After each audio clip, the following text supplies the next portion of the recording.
you too. Yes, I got another frickin' keyboard, and I know you're asking me, why on earth did you get another one? The reason I got this is because it solves a lot of the problems I've had with my Quickfire Rapid with cherry green switches. That thing has some just qualities about it that irk me that I really didn't anticipate when I bought it, and I'll go show you those now. This is what I have now, the Quickfire Rapid, and as you can see, I've got some custom keycaps. I'm working on sort of decking out the whole thing with random custom keycaps. It'll be really colorful when it's done, I assure you that. I'll be sure to make a video of that. But anyway, this is the keyboard itself. And it's a great keyboard. It has the green switches. It has a great feel. The font on the keys is nice. My only real issue with it is, well, not having a numpad, but later on I discovered you can buy separate ones, like this Leopold one here. So that became less of an issue for me. But the bigger problem I have is these keys with the LED window in them. Like the scroll lock, the caps lock, and in the case of these Cooler Master keyboards, the light that indicates that you've locked out the Windows key, which you can do by pressing function and that key. Now, keycaps with these LED window in them seem to be damn near impossible to find online very easily. And that irks me because after a while, these keycaps are made of ABS plastic, which does wear shiny after a while. And what I was planning to do was to get a whole new set of keycaps that were made of PBT plastic that doesn't wear like that later on down the road. So, yeah, I kind of don't like the fact that it's really hard to find keycaps with the LED window in them that are PBT plastic. They are all ABS, it seems. And it's hard to just buy the ones with the LED window in general. It's pretty hard to find them. And I like the fact that the one I'm getting has that issue to a much lesser extent. And that's really it. I mean, the only difference is that I have a full-size keyboard with the other one, and it doesn't have these LED window keys on it that really prevent me from doing any keycap modifications that I want to do. So let's get to showing you the keyboard. Squeaky. Come here. Woo. Get your user guide. Get your PS2 adapter. There you go. And this PS2 adapter actually does support the N key rollover and things like that. So you're all good there. Let's get the keyboard itself out of here. What else we got in the back here? We got cables. It uses a full-size USB cable. None of the mini USBs, so you actually get a really good connection over time that doesn't lose. It doesn't generate a bad connection over time, is what these USB cables do. And of course you get your accessories. You get a key puller and you get the random keys that I never use. So there you have it. Let's take a look at the keyboard itself.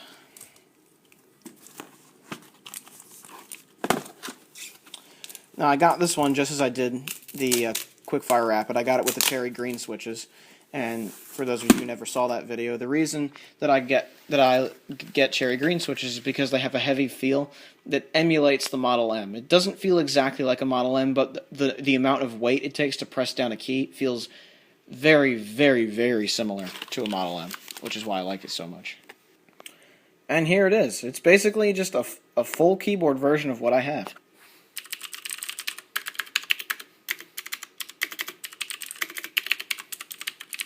And I have green switches on the numpad now, which is nice. As you can see, it doesn't have that LED window keycap problem, except on this key, which is for the Windows key lockout. But I never use that anyway, so if I replace this entire board with new PBT keycaps, that won't matter, because I don't use that portion of the keyboard. All the LEDs are right there, so you have none of that to worry about. This also has that sort of soft touch rubberized finish, just like the Rapid does. So it's almost the same keyboard really, except that it's a full size and the USB connector is full size. Everything is full size on this. Here's the back of the sticker. 5 volts DC, all that fun stuff. There's a screw under here.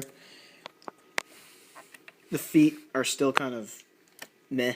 They don't have rubber on the bottom, but that just means there's less rubber to melt and go bad. But they have these rubber feet, so it should be fine. And I use it without those that extra leverage that those little plastic feet give you anyway, so that's fine by me. And there you have it. If you want to know more about cherry green switches, go back to my quick cherry switch guide video or the video on the Quickfire Rapid I did, and you should get a better idea of what the green switches and what cherry switches in general are all about.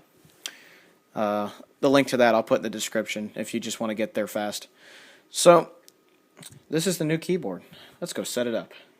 Alright, it's all set up and plugged in. That was fairly painless. No real issues at all. Now look at that. Much better consistency than having the separate keyboard, 10 keyless keyboard and numpad, I think.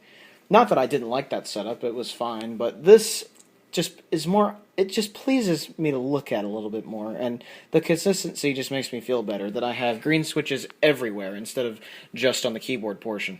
So that I really like. I like the consistency. I like how plain Jane, ordinary, and no frills this keyboard is. I mean, obviously it's a niche market type of thing right now with mechanical keyboards, so it's anything but ordinary. But it's no frills. It's not like a super crazy looking gaming keyboard with backlights and all that stuff. It's just a plain ass keyboard with really nice cherry switches in it, and that's what I really like about these keyboards. And right down to the LEDs. They literally just put a red LED in there and that's it. They don't even put a window over top of it or anything like that. It's just the raw LED sticking out of there. And you get the full-size USB there. Let's type a few things to make sure it works.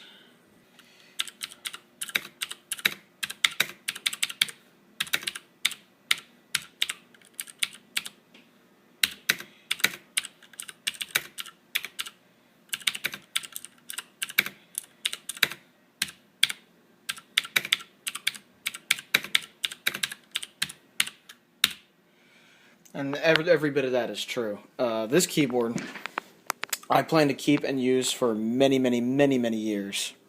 I don't plan to get rid of this one ever, because I love the green switches. I love the design of the keyboard.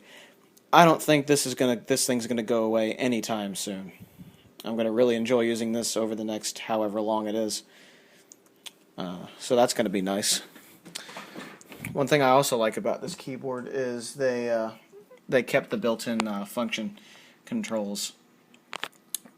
Play, stop, previous, next, and the volume keys and all that stuff. So it's all what I had on the Quickfire Rapid, just plus all this over on this side. So I'm going to enjoy using this keyboard for quite a long time, I think. I don't plan to get rid of this anytime soon, and it'll be my keyboard for many, many years to come. Probably go through a couple sets of keycaps, but other than that, it will be one hell of a nice keyboard. I highly recommend these if you like the full size and want to get some green switches. This is the Cooler Master Quickfire XT, which is the full size keyboard, or you can get the Quickfire Rapid, which is the 10 keyless version. And I don't plan to get rid of that, by the way. I'm keeping that one. I probably will get rid of another keyboard though, just to make up some of the cost of getting this so soon. But this is my dream keyboard. It will be here for many, many years. Again, if you guys want more information about cherry switches, check out the Quickfire Rapid video, and check out the Quick Cherry Switch Guide video that I did some time ago. The links to those will be down in the description as well. So, hope you guys enjoyed this video, and have a good one, everybody. Ciao. Oops, I forgot one thing.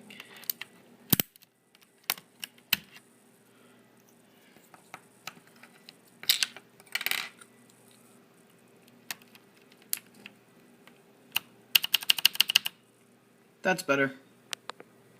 Yay, dragons.